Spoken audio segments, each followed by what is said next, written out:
اللهم صل على محمد وآل محمد.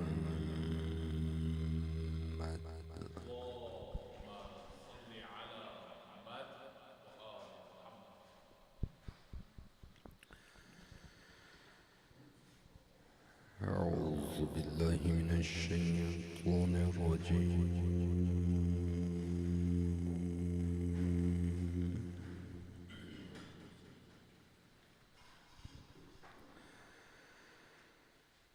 بسم الله الرحمن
كذلك يوحي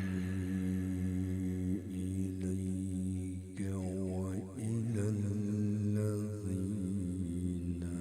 من قبلك الله العزيز الحكيم.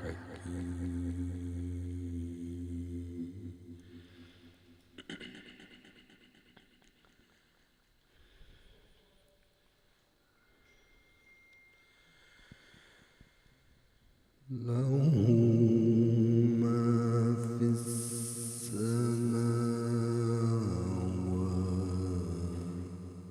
وما في الأرض وهو العلي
كذلك يوحي إليك وإلى الذين من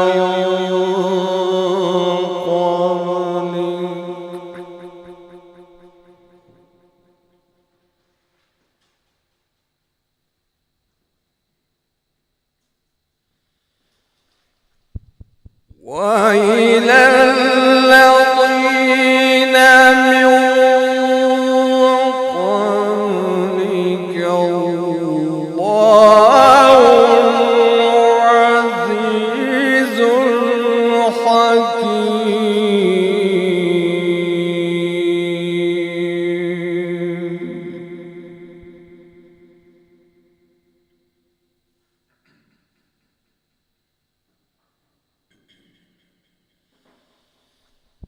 له ما في السماوات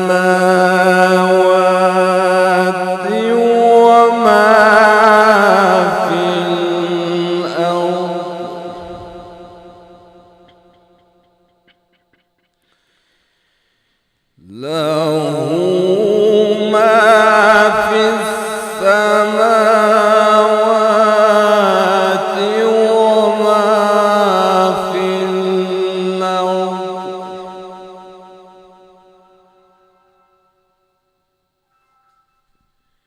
وهو العلي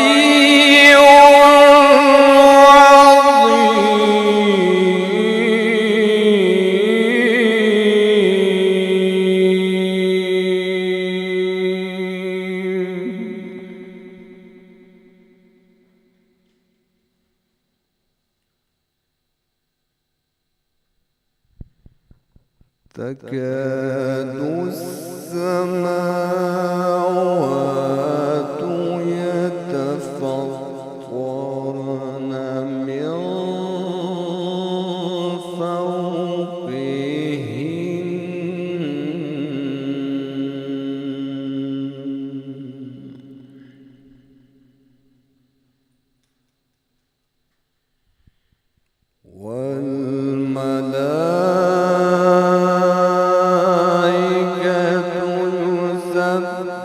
يسبحون بحمد ربهم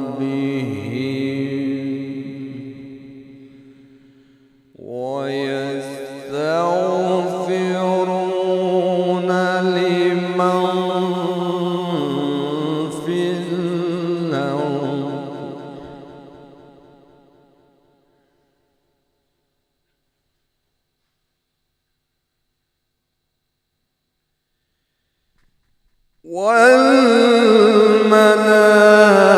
والملائكة يسبحون بحمد ربهم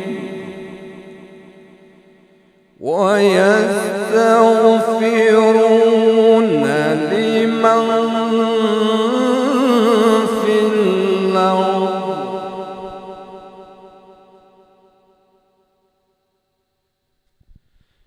ألا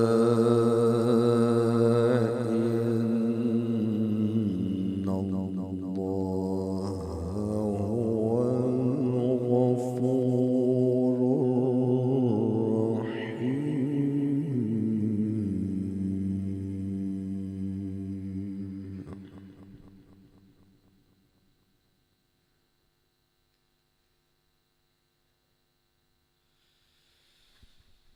والذين اتخذوا من دونه أولياء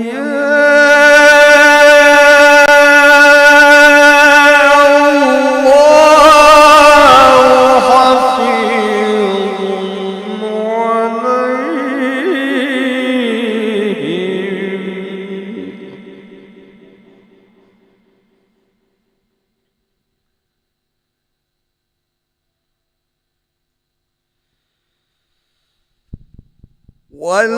والذين اتخذوا من دونه أولياء الله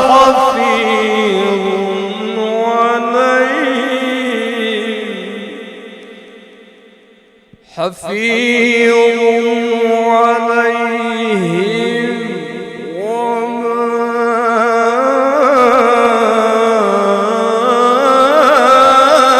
أنت عليهم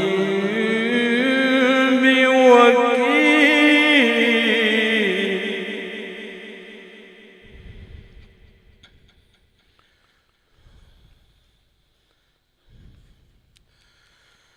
الله أكبر. بسم الله الرحمن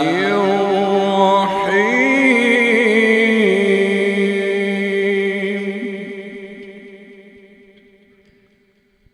والضحى والليل إذا سجى ما ودعك ربك وما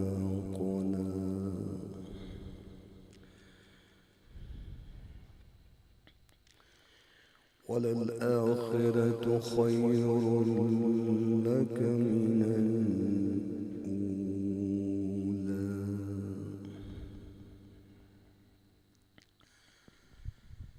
بسم الله الرحمن الرحيم.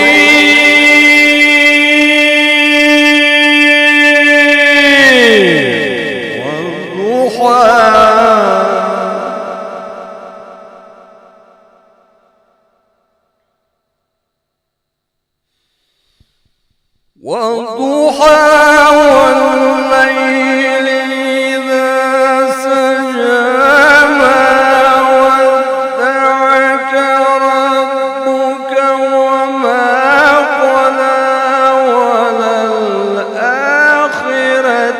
خير لك من الأولى.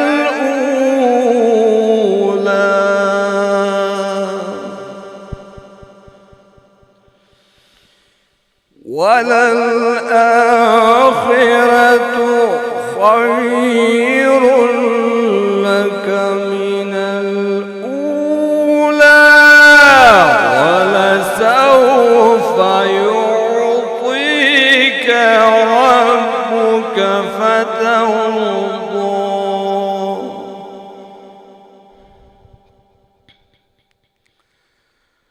ألم يجدك يتيما فآوى ووجدك ضالا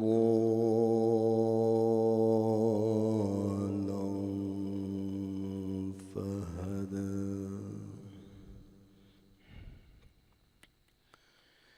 ووجدك عائلا فأغنى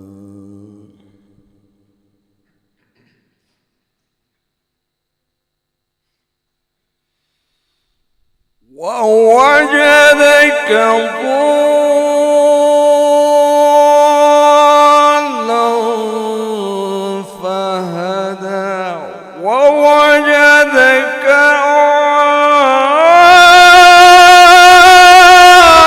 عائلا فأغنى فأما اليتيم فلا تقهر وأما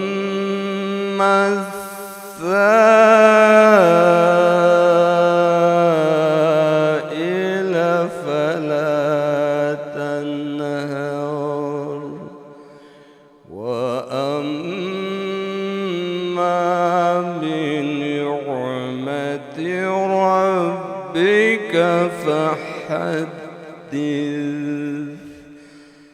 صدق الله العلي العظيم.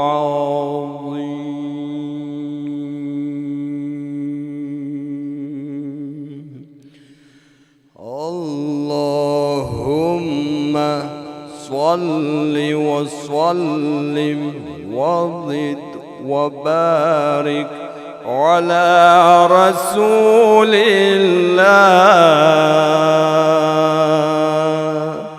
وآله الأطهار على رسول الله وآله الأطهار. اللهم صل على محمد وعلى محمد.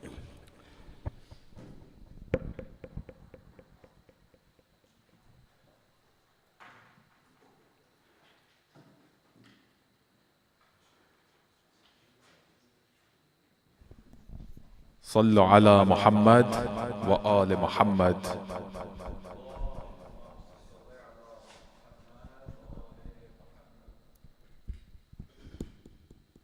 As always, Jazakallahu khairan. Thank you so much, respected Qari Gul Ahmad, for that heart-touching recitation of the Quran. May Allah bless you always. I recall the verse from Surah Al-Duha, فَأَمَّنْ يَجِدْكَ يَتِيمًا فَعَوَى. And did we not find you an orphan and give you refuge? In reference to the upbringing of the Holy Prophet by Abu Talib alayhi salatu wassalam. And when we think about the orphans, we mentioned last night the special position they hold in the religion of Islam. And last night we commemorated Qasim ibn al-Hasan, who was also an orphan. Insha'Allah, tonight we commemorate the 6-month-old baby of Abi Abdullah al-Hussein alayhi salatu wassalam, Ali Al Asghar. May the peace and blessings of Allah be upon him. Insha'Allah, tonight we will have 2 young speakers. The first, I would like to invite Brother Asghar Abbas to deliver a short presentation for the night. Please welcome him with a salawat ala Muhammad wa ala Muhammad.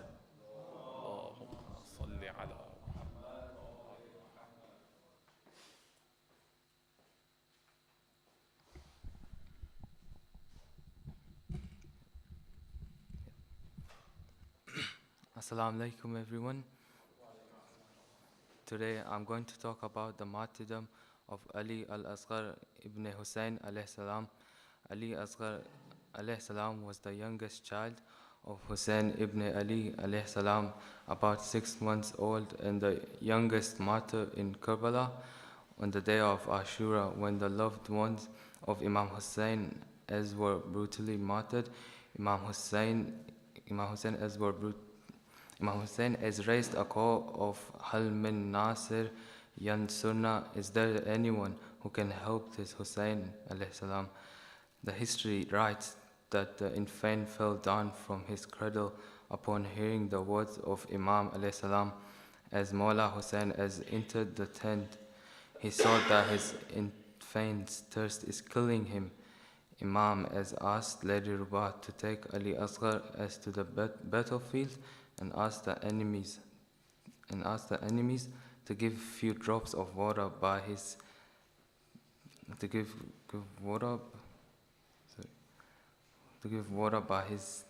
infant.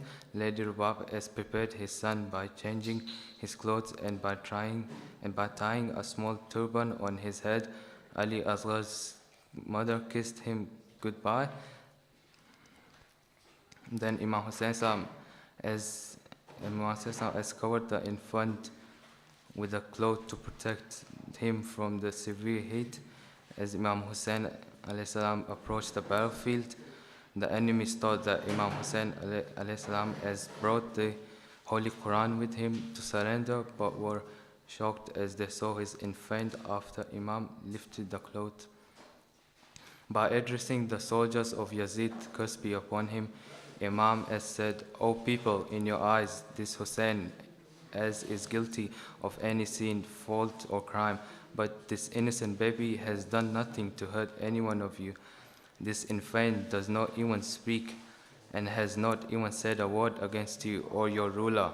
He's dying of thirst. He neither had milk nor water for the past 3 days. Would you quench this thirst by giving him few drops of water? If you think that I demand water for myself, then here, I'm leaving this infant here." Imam has took a few steps back after placing Ali Asghar on the burning sand of Karbala. The enemy soldiers started murmuring, but no one dared to quench the infant's thirst as they feared Yazid. Imam alayhi salam took Ali Asghar as in his arms back again and said to him, "Asghar, my son, show the enemies how thirsty you are." The history says that the infant turned his head towards the enemies and opened his mouth and brought his dry tongue and moved it over his lips. The enemy soldiers started sobbing, but no one dared to go against the orders of Yazid, curse be upon him. As Umar bin Saad, curse be upon him, noticed that the hearts of his soldiers is melting for Hussein's child, he immediately asked Hurmala, curse be upon him, to interrupt Imam's words. Hurmala aimed his 3-headed arrow at the child and released it. Imam has looked at his innocent and still child in his arms. It seemed that the baby did he did his best to prevent the arrow from reaching his father and his Imam. Hurmala's arrow slit the dry and thirsty throat of 6-month-old and pinned him to Imam Hussein's ribs and arms. Imam has collected the blood of his infant from the infant's throat and wanted to throw it towards the sky, but it rejected, as no rain would be witnessed by any living being forever. Similarly, the earth rejected as well, because it would become infertile. So Imam Hussein has applied his innocent infant's blood on his own face, so that Imam may complain to Allah about the cruelty of those people. Finally, Imam Hussein is prepared to pray to Allah by saying that, Ya Allah, give me courage in this difficult moment of my life, as no prophet was ever tested as severe as this. Curse be upon the enemies and killers of Ahlul Bayt al-Islam. Salawat.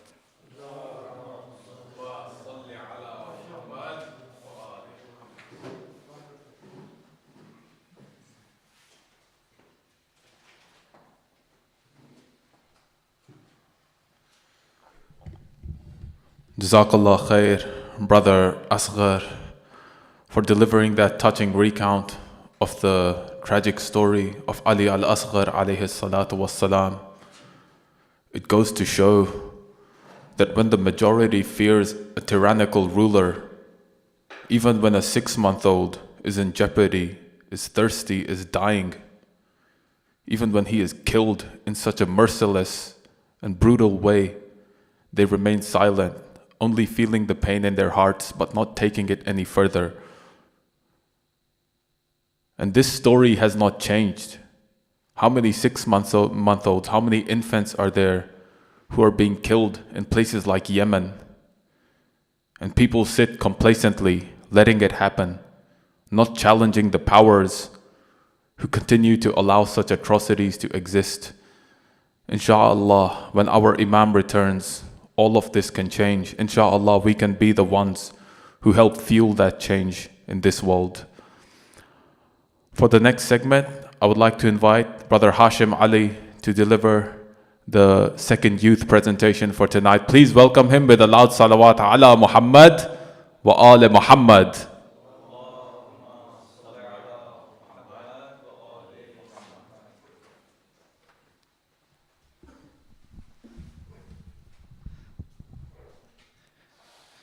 Assalamu alaikum, dear brothers.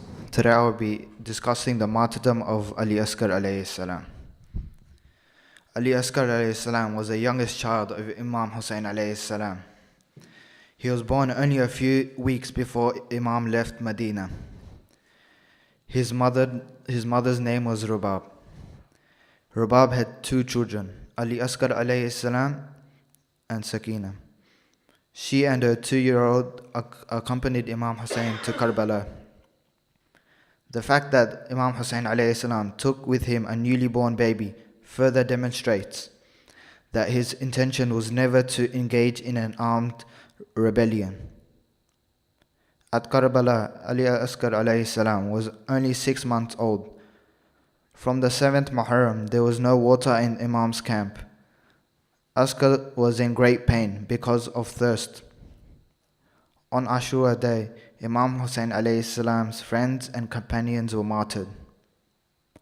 Awn and Muhammad, Qasim, Abbas and Ali Akbar went to the battlefield and were martyred.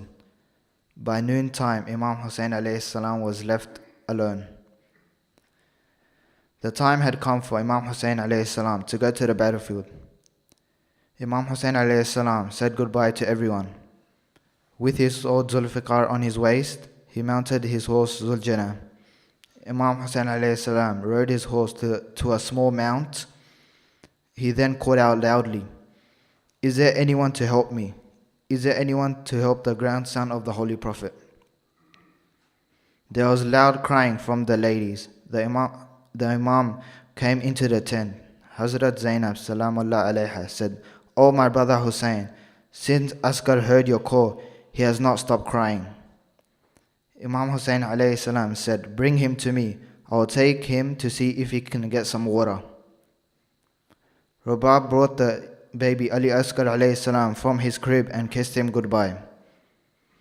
Imam Hussein alayhi salam took the baby in his arms, went to the army of Yazid and said, "See how thirsty my Asghar is. His lips are dry and he can hardly open his eyes. He has done no harm to anyone. Give him some water." Hearing this, some of the soldiers started to cry, but Umar Saad said to Hurmala, "Stop Hussein's words." Hurmala aimed an arrow at the baby's neck. The arrow hit its mark and the baby was killed in the arms of his loving father, Imam Hussein alayhi salam. The Imam kissed the baby, then took a step forward and then went backwards. He did this again and again, 7 times, saying, "Inna lillahi wa inna ilayhi raji'un." From Allah we come and to Allah we return. He buried the baby with his own hands in the hot sand. May Allah curse the oppressed. Salawat.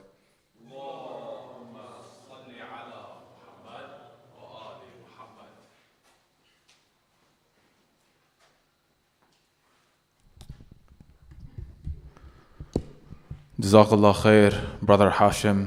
As always, when we remember the tragic story of Ali Al Asghar, it truly pains the heart. Just imagine a mother, an aunt, an uncle seeing their 6-month-old slaughtered in such a way. Helpless, defenseless, and in such a state brought back to his mother. He is sent for his thirst to be quenched, and in return, an arrow pierces his neck. A 3-pronged arrow, no less. One that is not designed for human beings, but wild beasts in the desert.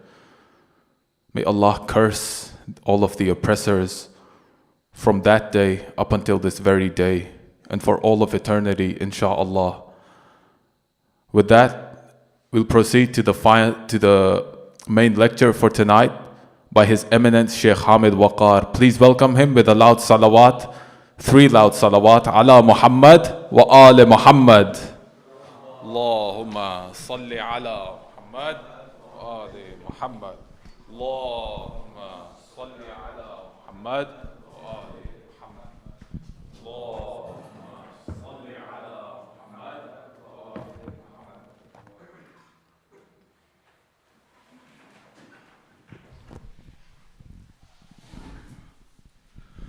أعوذ بالله من الشيطان الرجيم بسم الله الرحمن الرحيم الحمد لله رب العالمين والصلاة والسلام على سيدنا ونبينا أبو القاسم محمد اللهم صل على محمد وآل محمد وعلى أهل بيته الطيبين الطاهرين المعصومين.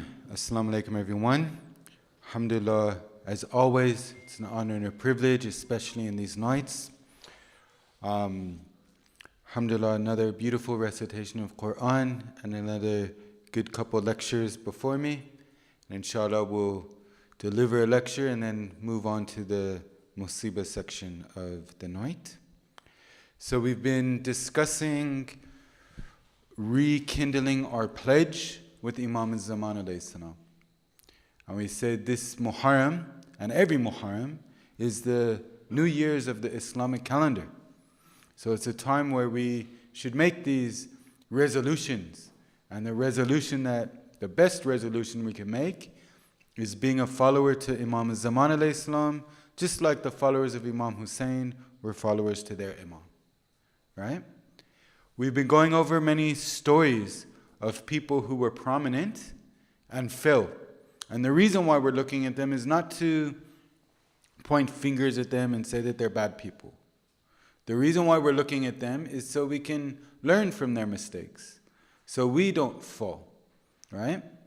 One of the brothers was mentioning that all I'm doing is mentioning these people who fell, and maybe I'm taking away hope from the mu'mineen, right? But obviously there are plenty of companions who did not fall.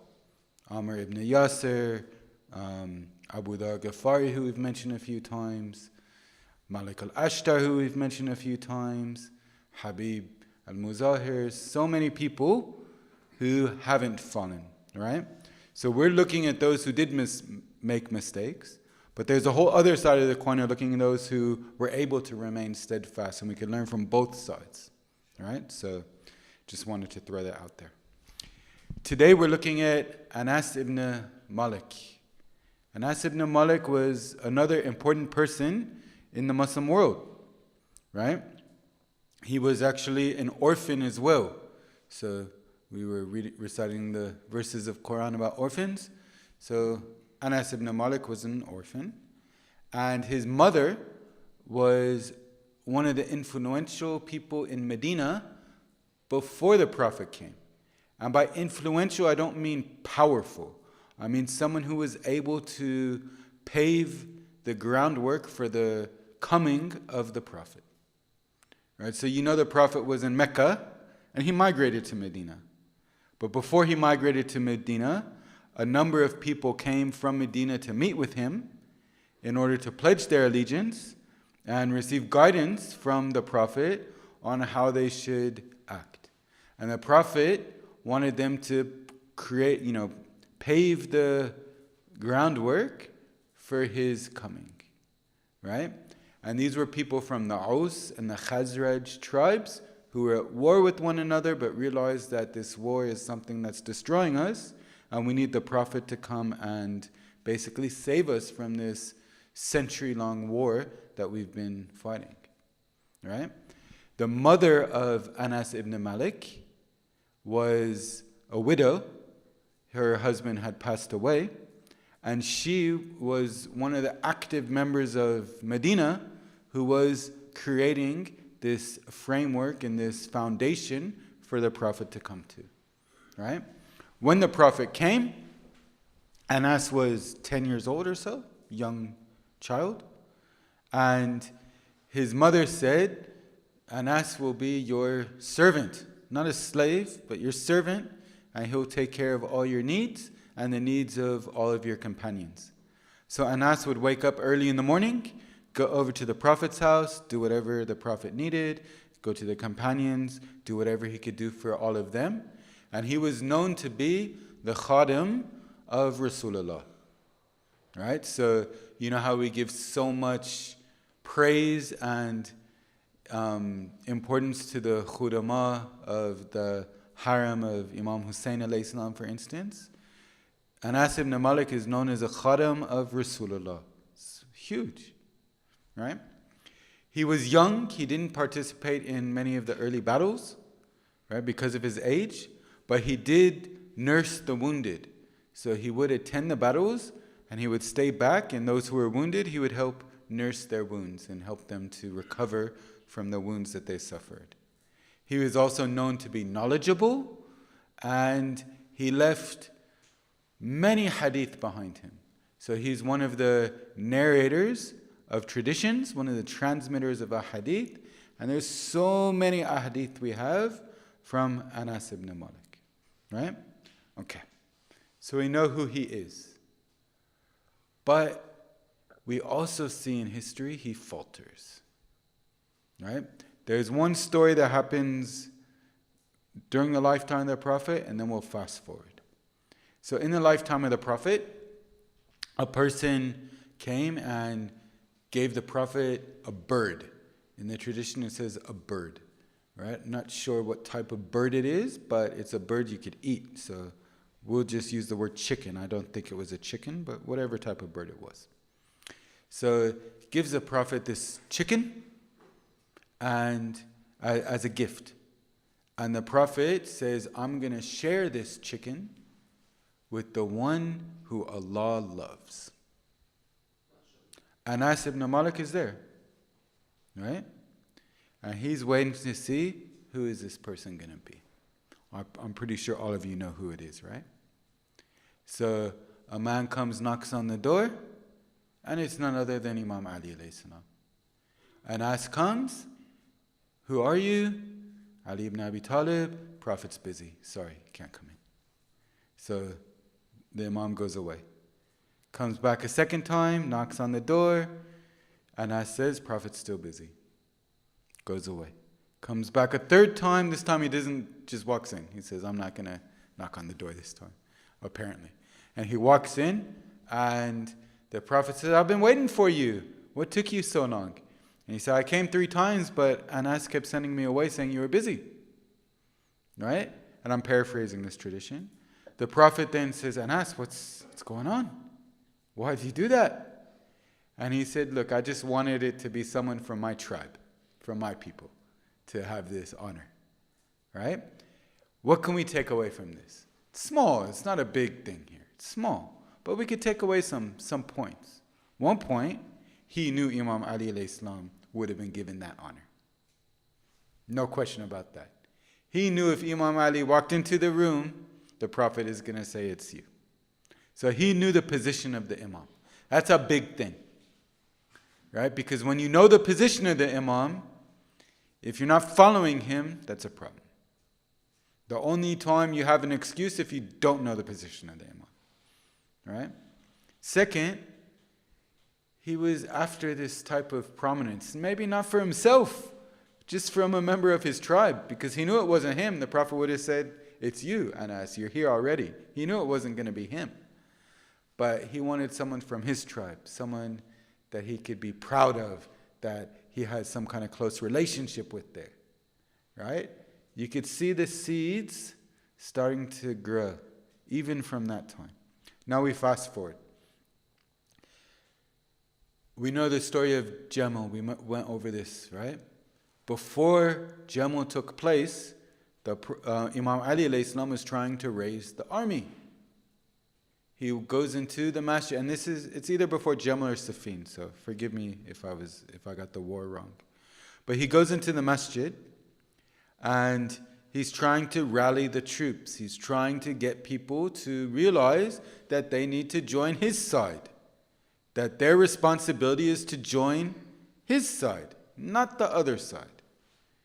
So he addresses the people and he says, if you were in Ghadir, when the Prophet said, Man kuntu mawla fahada aliyan mawla, when the Prophet said, for whoever I am their master, this Ali is their master. If you were present, stand. 12 people stood up. Anas did not stand up, but he was there. Right? So Imam Ali alayhi salam looks at him, says, Anas, you were there. Why aren't you standing? And he says, I've become old. I forgot. Right? So the Imam said, if you're lying, may you be inflicted with leprosy. The person who narrated this tradition said, I saw white things form on his skin from that moment.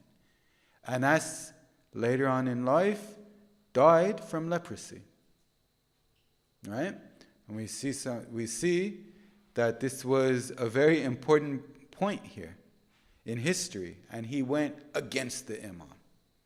Now, the future, Allahu Alam. What happened afterwards, Allah knows best.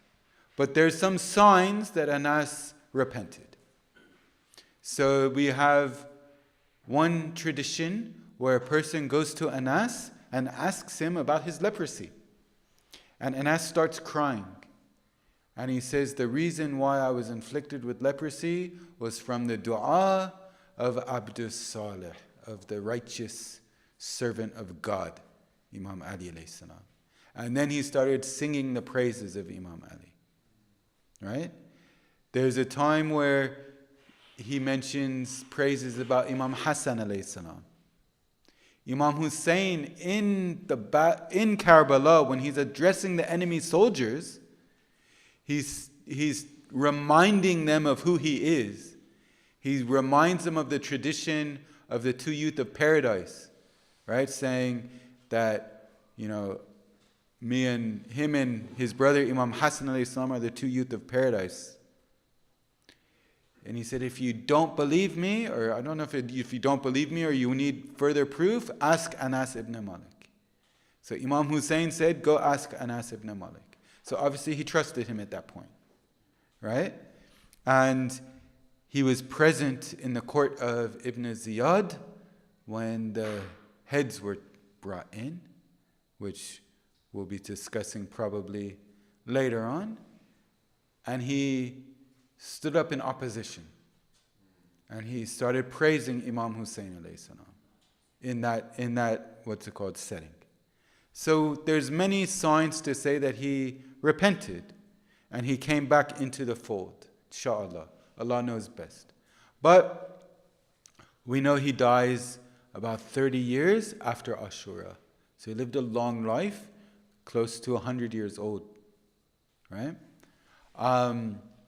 What we could learn from him is just always stick to the position of the Imam. When we realize, inshallah, we all are here and we all realize the position that Imam Zaman alayhi salam has with Allah, that Allah has placed him as his divine representative on earth. So we know his position. Inshallah, we never falter in that. We never say, no, I'm not going to accept you. Right? Because, I don't know, sometimes we have to say things that are a little scary. But many of the people who will oppose the Imam are people who do know who he is. Right? So many of the people who will stand up in opposition, fighting against Imam Zaman alayhi salam, are those who know and are waiting for him.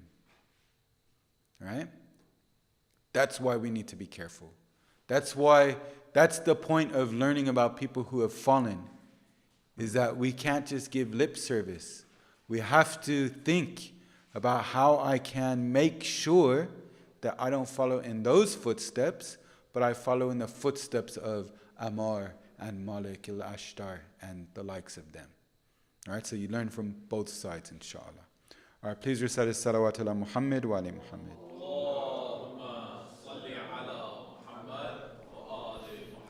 So the topics we've been covering are various topics that are of importance in the contemporary world. We looked at poverty. The take-home was find in a good, reputable, trustworthy charity and dedicate a portion of your income to that charity. Do it by yourself in your home. Have that, that hidden ibadah that only you and Allah know about, that you can, inshallah, get closer to Him through that. Second, we talked about refugees, and our takeaway was to maintain our Islamic identity even in a place where we're the minority. Third was the pandemic and COVID, and the takeaway was remaining cognizant, being aware that we're always being tested. Right? And that's an important one. Then we talked about mental health. Takeaway was to speak up if we need help. Don't hide it. Next one was disability, and we talked about taqwa, and the only criterion of value is taqwa. Last night we talked about gender equality, and our takeaway was that we should always put Islam before culture. Culture is beautiful, culture is great, but Islam comes first. So if anything of our culture goes outside of the framework of Islam, then we reject that. All right? Today we wanted to talk about children a little bit. And we're going to start with just some statistics. Then we're going to move to a tiny bit of parenting, but mostly we're going to concentrate on the children's responsibility towards their parents, right? And then we'll end, inshallah, going to Karbala. So the statistics that we have, pretty astonishing as always. It's eye-opening looking at how difficult this world is for so many people, especially when we're living in a place of relative ease and comfort. Right? So we have statistics that say 25% of adults report being abused as a child. That's 1 in 4. Right? 1 in 4 people. That's crazy. Now, abuse, there's 4 categories of abuse here. You have physical abuse, sexual abuse, psychological abuse and emotional abuse, and you also have neglect. So neglect is when, the parents don't feed their child or bathe them or clothe them or things like that. Don't take them to school, things like that. So you have 1 in 4 adults say that they've experienced at least one of these 4 forms of abuse when they were a child. It's a lot. It's not a small number, right? 1 in 5 women, 1 in 5, 20% say that they've experienced sexual abuse when they were a child. I don't like mentioning these statistics, but if we hide them, we don't do anything about them. 20%, that's huge. Right? And men, 1 in 13. Right? So a lot less, but still 1 in 13. More than you'd think. Right? 41,000 children under the age of 15 are murdered every year. So you have a lot of kids being killed. Right? And that number could also be very low, because sometimes like someone's drowned or someone's, falls downstairs and dies, and it could have been murder, but they attribute it to drowning. Right? So the number could be more, but still, it's a big number. This is worldwide statistics. In Australia, right, every year, 26,000 children are reported through the child protection laws. Meaning that someone noticed, a policeman or school or a mental health provider, someone noticed that they're being abused, and they were mandatory reporters and reported it to the authorities. 26,000 cases in 1 year. And this 26,000 is not including NSW, because they didn't publish their statistics.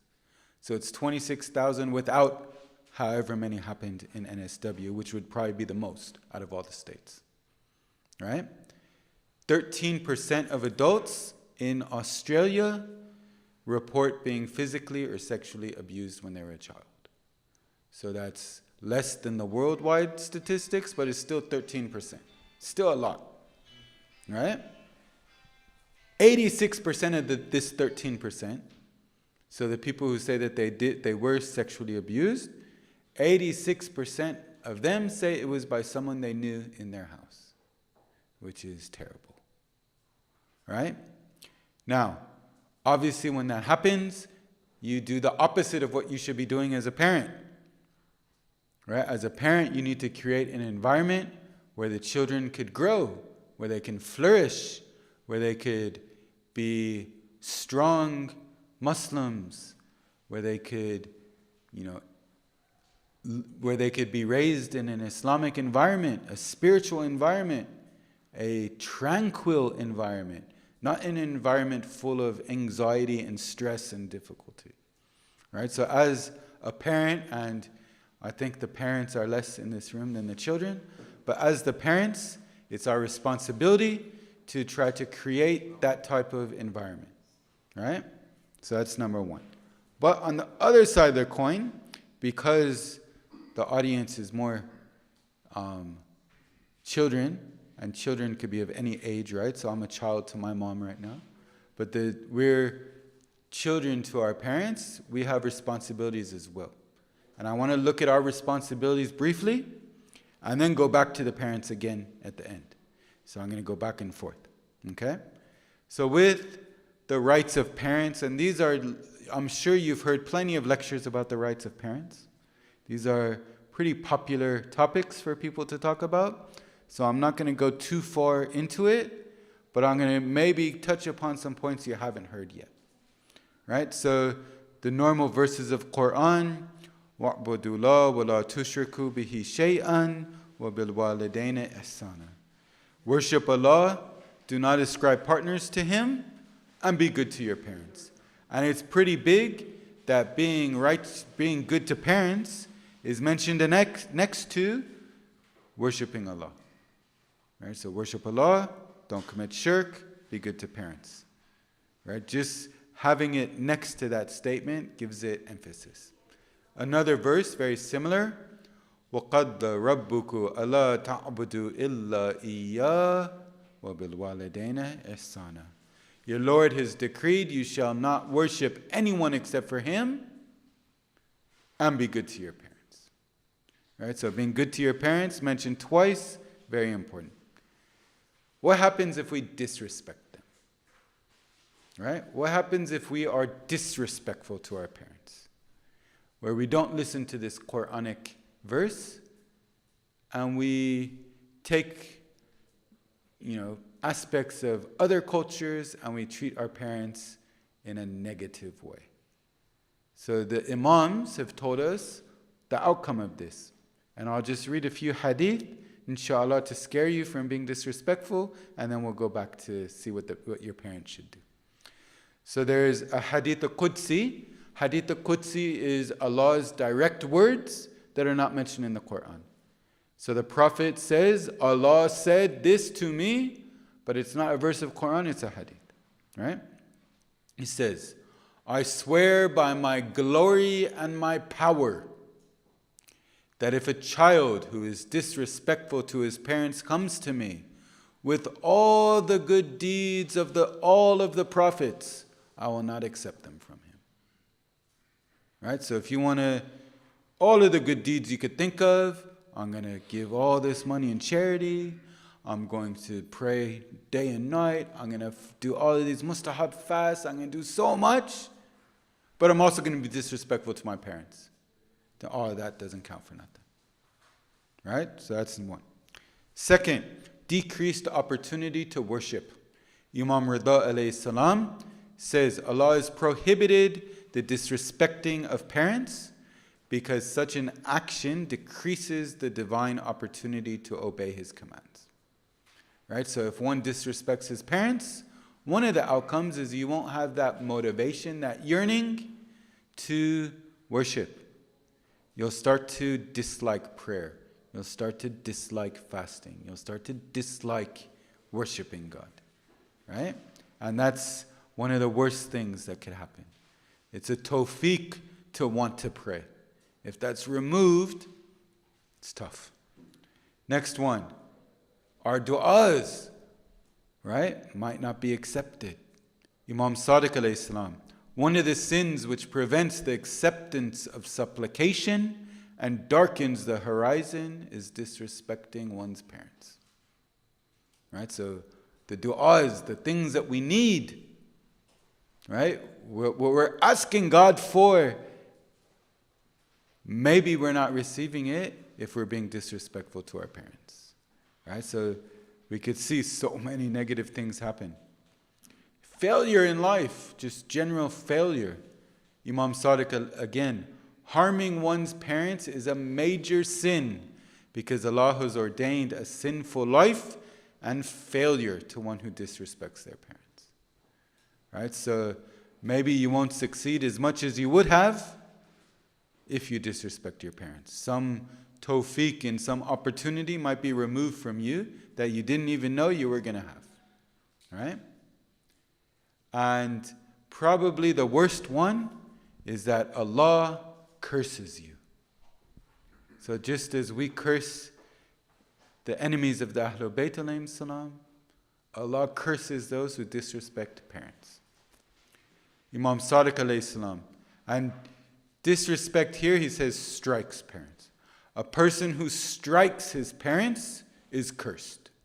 So that's beyond normal disrespect. It's actually physically hitting your parent, which happens. Right? I had a client whose son has attacked him, and he didn't know how to respond to that, and is really, distraught from that situation. Right? A person who harms his parents is cursed. Right? Cursed means hellfire. If Allah is cursing you, what chance do you have? Right? Now, big question, huge question. Right? Because we looked at the verses, be good to your parents. Then we see these hadith saying if you disrespect your parents, right? Basically, you're cursed by God, you're not going to worship, you're going to be a failure, your du'as are not going to be accepted, all kinds of terrible things happen. what is disrespecting your parents? That's an important question. What is it that would bring about all these negative consequences? Right? So, the way that the ulama define it is disrespecting them is causing them harm, making them severely angry, and making them severely worried. So if you do any of those. So physically, right, as that hadith said, attacking your parents, which inshallah none of you would do, right? So hopefully we could take that off the table for this crowd here. But that's one. Second, making them extremely angry. So a little bit of anger doesn't mean your prayers will never be accepted, but extremely angry. And third, extremely worried. So if you do something extremely dangerous that makes your parents worried when they told you not to, then that could be a form of disrespect there. Okay? But the ulama also say disrespect is different than disobedience. So obeying your parents, right, is good, but say your parents say clear the table or do your homework or be home by 6 o'clock, right? You should listen to your parents in all of these cases and do it. But if you don't do it, it doesn't mean you're going to fall under these hadith. Right? If your dad says clear the table and you don't clear the table, right? It doesn't mean you're going to hell. Doesn't mean your prayers are not going to be accepted. Right? If your parents say be home by 6 and you stay out till 8, you did something bad. Right? It's not good. You made them angry, right? But you're not going to fall under these hadith. Okay? These hadith are for extreme disrespect. Right? So that's one thing. But that doesn't mean we have a green light to do whatever we want. We still should do, as the Quran said, ihsan. So we should treat them kindly. Treating them kindly, if they want us to clear the table, we'll clear the table. Like, that's not a big deal. They want us home by 6, fine, I'll be home by 6. It's okay. Right? These aren't things that will destroy my life. These are things that my mom or my dad want from me, of course. Anything. Right? So we should be doing that. But I just wanted to point out these scary, scary traditions are for the extreme forms of disrespect. You say, A'udhu Billah, you curse them, you say really terrible things to them, you treat them in a horrendous way. That's falling into these traditions. Does that make sense? All right. Now, on the other side of the coin though, with parents, right? A lot of times parents use topics like this, where the Quran says you have to do ihsan to me, you have to treat me good, right? The hadith say you can't disrespect me, so that means you must obey me, and it gives parents sometimes an incentive or a green light to be overbearing in a child's life. And that's also negative for the child, right? So as parents, and obviously there's few parents in this room, but inshallah all of you will be parents one day. Maybe you could remember, right? As parents, what our duty is to provide an atmosphere for our children to flourish. That's our duty. We want our children to be able to come to Islam, to be able to be mu'mineen, to be able to worship God, right? Without us forcing it. Because if we force it, it's not going to last. We want to create that environment that the kids will go to it, right? We want to create a peaceful, tranquil environment. Now, if we're dictating every single aspect of our child's life, that's causing them anxiety, and it might be doing the opposite, right? So I have a lot of examples from families who have come to me where I see that the child is struggling because of what the parent wants from them. Sometimes it's what you're going to study in university. So, I know one case, there's a guy, he wants to do, I forgot, it was some kind of like humanities subject, right? It was history or sociology or something humanities based. And the parent was like, nope, you're going to be a doctor. Sorry. How are you going to make money studying sociology or history? You're going to be a doctor and that's it. End of discussion. Right? And what happens is maybe that child A doesn't have the drive to be a doctor. Being a doctor is not easy. You have to study a lot to pass those exams. You have to be 12 years at university or whatever, bunch of many years of residency, which is really horrendous, 16-hour days. And then finally you get to be a doctor and make money as when you're an old man. Right? But a lot of times parents are pushing because maybe someone else's child is a doctor. Maybe someone else's child is a lawyer. Maybe they want to look good as a family and they're not caring about the child themselves. So that's one bit, right? Another one is in marriage. See that a lot, right? I was telling a couple of brothers last night even. Like sometimes parents make their children's lives miserable when it comes to spouse selection, right? I was telling them of a story of this one sister I knew in the UK. Amazing sister. Mu'mina, believer, great sister, right? And she's Sayyid, right? So a Sayyidah from a culture that says Sayyids must marry Sayyids, and there's no way that you can marry a non-Sayyid, right? Despite the fact that that doesn't exist in Islam, it's just part of the culture. Now, she was from a village that the majority of the village was Sunni. And not normal Sunni Wahhabis. And her parents were saying, you have to marry a Sayyid from our village. That's it. So they went and found this Wahhabi Sayyid. So a Sayyid who's a Wahhabi, right? However that happened in history, whatever. But this is what the person is. And not forced her under a gun, but basically said, we'll disown you if you don't marry him. And she married him. And then this person forbid her from going to the Imam Barga, forbid her for taking part in Muharram, forbid her from doing all of these things. Like, what is that? That's a disaster. Like, why? What are you thinking? Right? Having your child marry such a person. Like, take a step back. Think about what you're doing. Right? You knew that was the outcome. Why would you put your daughter in that position? Doesn't make sense. But sometimes we see that this is what happens.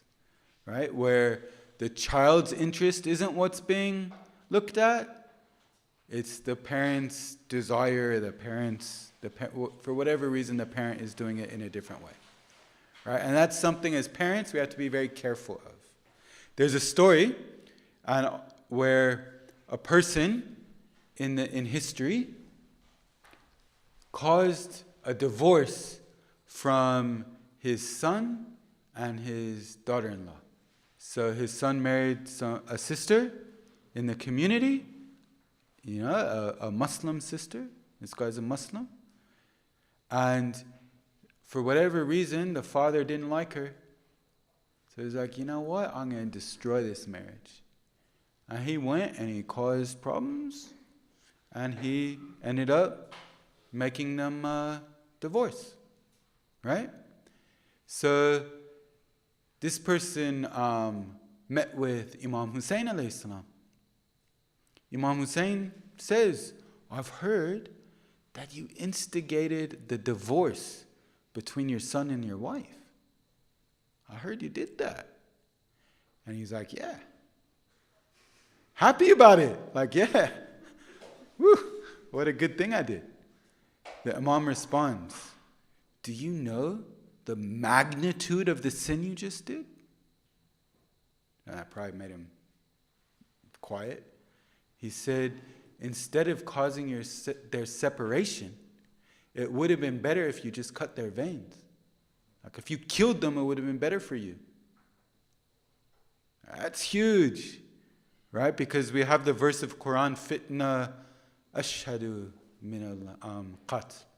So causing corruption. And fitna is greater than murder. Right? So possibly that's from, that statement stems from that verse there. But regardless, major sin. Right? So as parents, right, as children, responsibility, treat our parents nicely, respect them, never fall into disrespect. Don't go anywhere near there, and you'll be okay. Doesn't mean you have to obey every little thing, right? Even, this might be controversial. People might not like me after this, but even if your parents want you to be a doctor, you don't have to. Or if your parents want you to marry such a person, you don't have to, right? You get to make the major decisions of your life. You get to do that because you're your own man, you're your own woman for people who watch online maybe. But you get to make these decisions, but you also can't be disrespectful, right? Dad, Mom, look, I know you want me to be a doctor. I know you've been saying this for a long time. I know you're thinking the best for me, but my passion is photography. I'm going to be a photographer.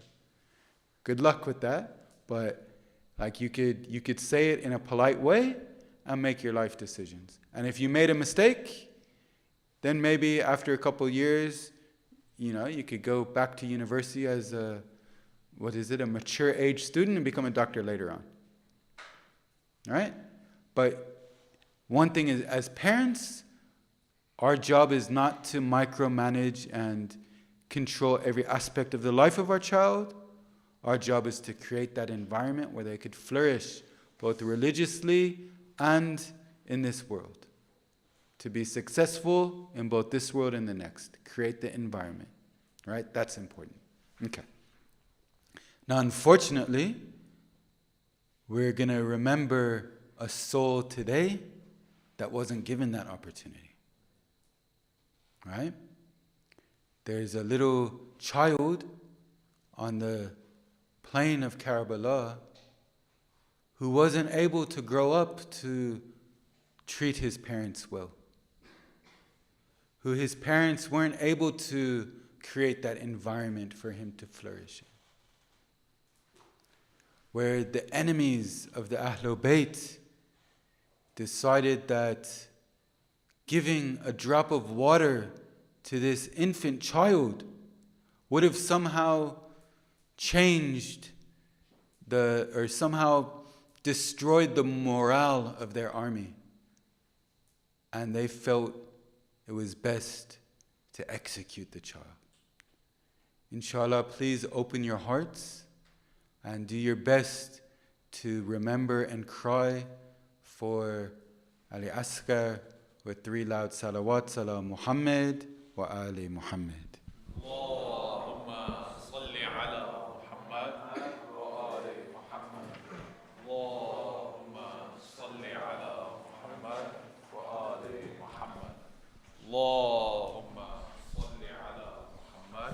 وآل محمد.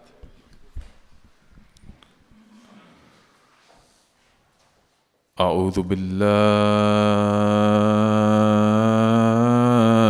من الشيطان الرجيم. بسم الله الرحمن الرحيم.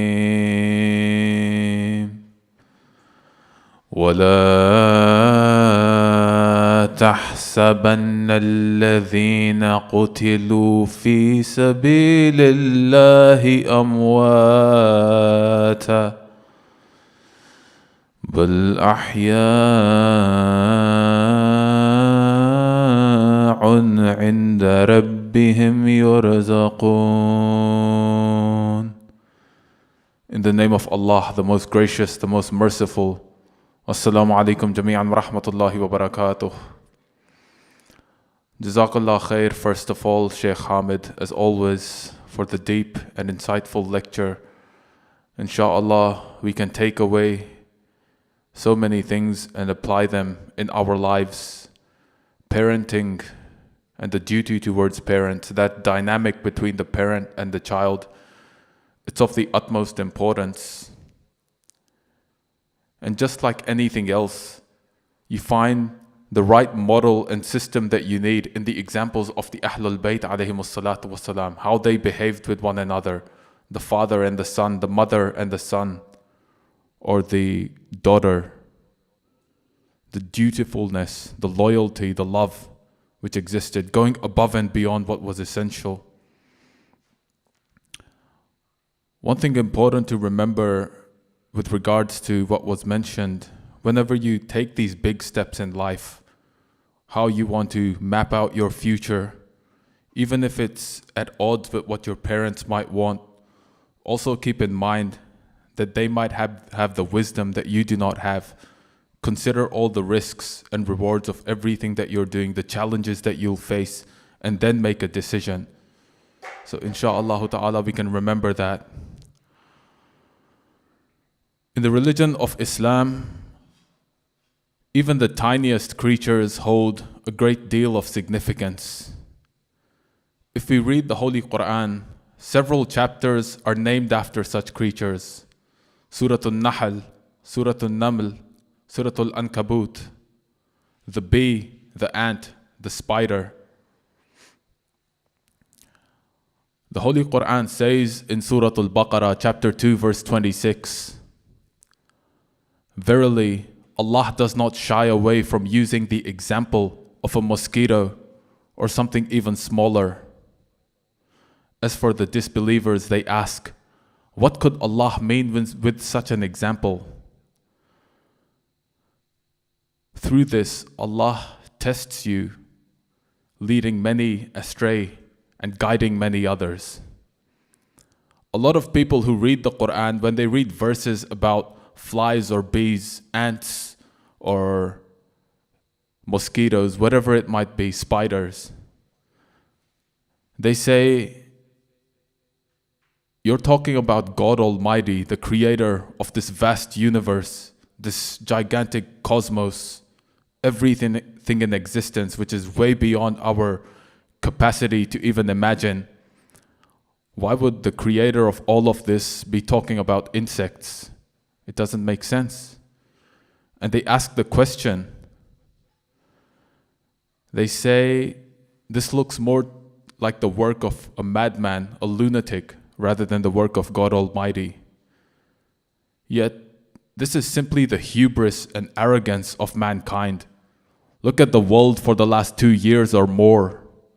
It's been flipped upside down because of the coronavirus. This is a virus. It's something you can't even see. That's how small it is. You need a microscope just to see it. And look what it's done to mankind, shattering our arrogance and pride. You watch one video after another about the beauty of Mother Nature, for example. I was seeing a video about a creature called the Darwin's bark spider. It's 2 centimeters small, 2 centimeters, this small. And it's able to shoot a string as far as 25 meters. Longer than this whole room. Imagine, it's able to shoot that string and it's able to use it as a bridge to travel from one place to another. You look at the bees, for example, the honeycomb that they build, intricate, beautiful, amazing design. and how they defend their colony from invaders, no matter how big they might be. There's an interesting passage in the Holy Quran about ants and the story of Nabi Sulaiman alayhi salam.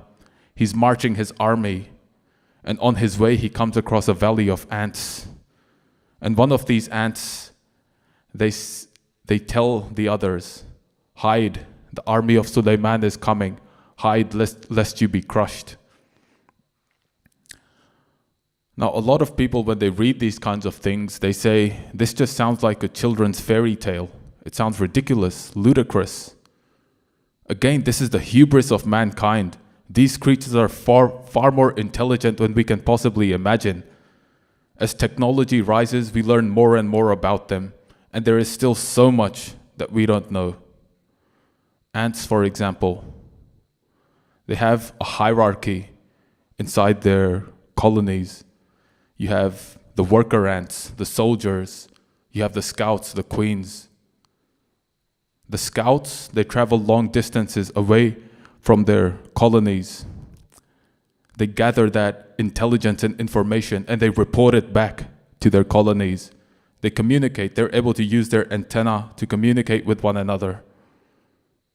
And then they march towards wherever, might be a rival nest or something like that. They march in such an organized way. A straight march, and on the outside, it's being protected by bigger ants to prevent anything from obstructing the march. These creatures, again, far more intelligent, way beyond what we can imagine. Allah subhanahu wa ta'ala knows His creation far better than we do. And when we accept this, we're not so quick to dismiss examples like this in the Holy Quran. When we accept this and let go of our own arrogance as human beings. Even the tiniest creature holds significance, and even the tiniest martyr on the plains of Karbala holds such significant meaning. Imam al-Hussein alayhi salam witnessed the death of Aoun and Muhammad as they were surrounded by the enemy. Imam al-Hussein witnessed as Qasim ibn al-Hassan was trampled to pieces by the enemy horses. Imam al-Hussein witnessed as his son Ali Al Asghar had his chest torn open from a spear, and he held his beloved brother Abbas ibn Ali in his arms as he died. Imam al-Hussein was left without anyone as he returned to the camp. And he said, Hal min nasirin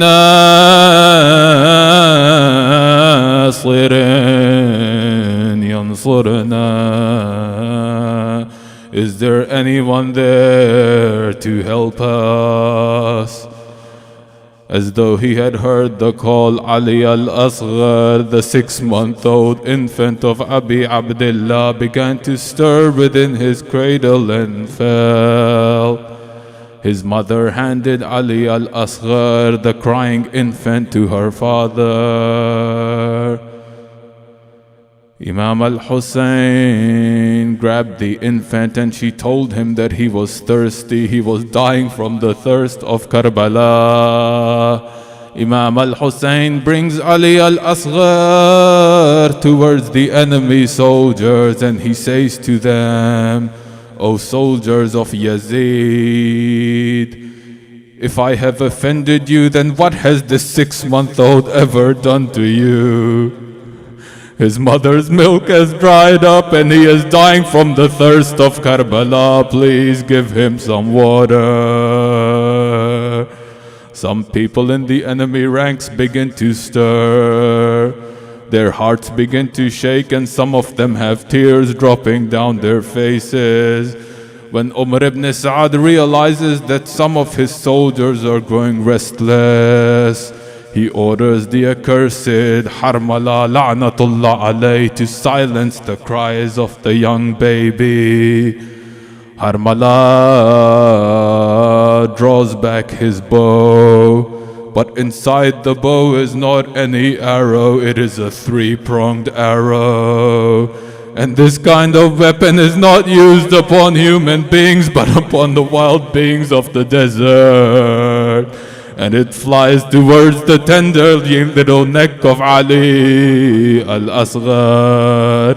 As the arrow pierces his neck, blood spurts from Ali Al Asghar's throat and it flies out.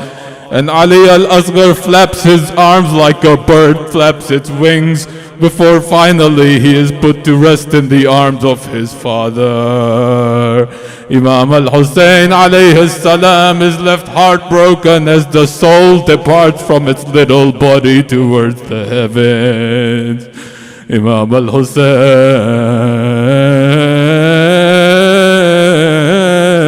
returns the body back towards the camp. Rubab is in tears as she grabs her infant and she begins to cry and cry, helpless at the loss of her thirsty 6-month-old Ali Asghar.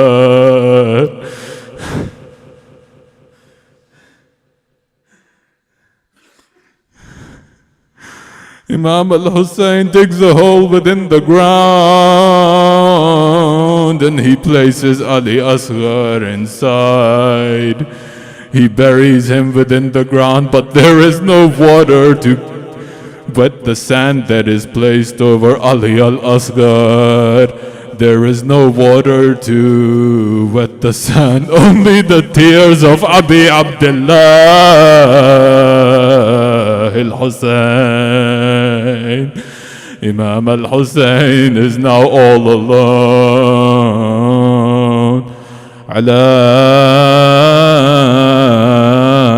لعنة الله على القوم الظالمين.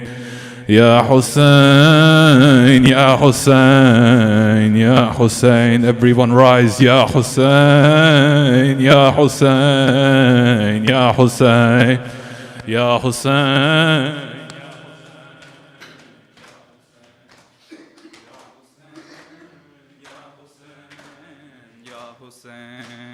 Ya Hussein, Ya Hussein, Ya Hussein, Ya Hussein, Ya Hussein, Ya Hussein, Ya Hussein, Ya Hussein, Ya Hussein. Sallallahu Muhammad wa ali Muhammad.